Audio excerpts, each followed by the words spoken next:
Hello, and welcome to Dual Credit World History A, Unit 3.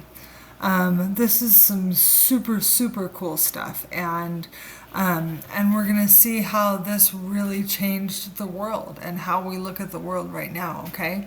So, we're talking about the Renaissance and Reformation, all right? So, you remember that in the last unit, we stopped with, well, right before we stopped, we talked about, we talked about the Crusades and what was happening with them, and with people realizing that there were things to see outside of their own little bubbles, right? Their own little places where they lived. And so then, in Unit 3, we talk about the Renaissance, all right? Lesson 11 starts with the Southern Renaissance, talks about humanism and the fact that we suddenly got really interested in how the human body works. And this is a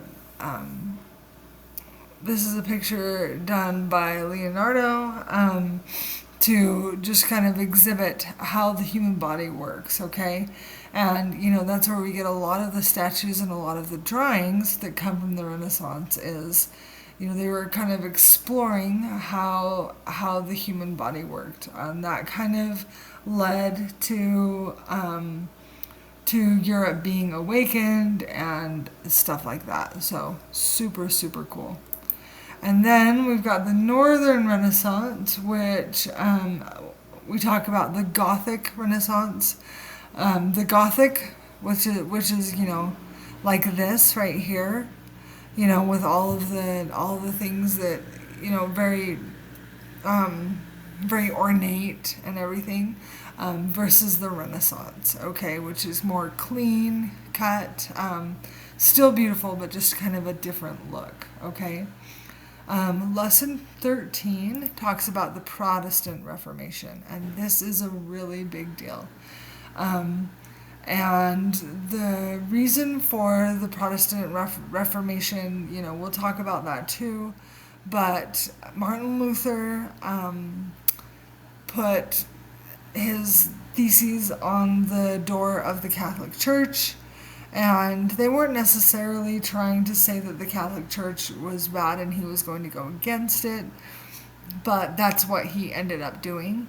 And so that really started the Protestant Reformation right there, okay? And then we also talk about, in Lesson 14, the Counter-Reformation. We talk about King Henry VIII.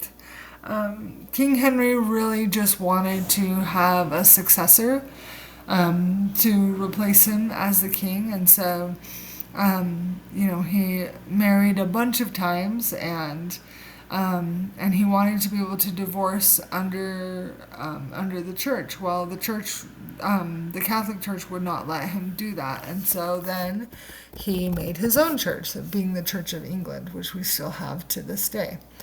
So that's another Reformation.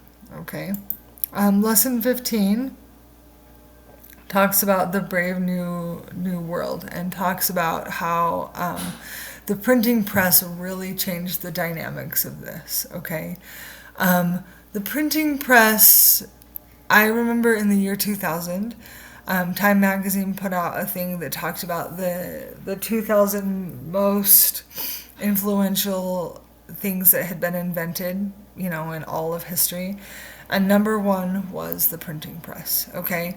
Because it made people literate, and it made it so that they could read the scriptures. It made them so that they could read the Bible, and that's what caused the Protestant Reformation and the Church of England Reformation and a lot of the Reformations, okay? Because people could suddenly read, and they knew, they were literate, and that was a really big deal. And so then, along with that, we found some new lands, new opportunities, lots of new things that we could do, and we'll talk more about that next unit. Okay, if you have any questions, please let me know. Thanks so much. Bye-bye.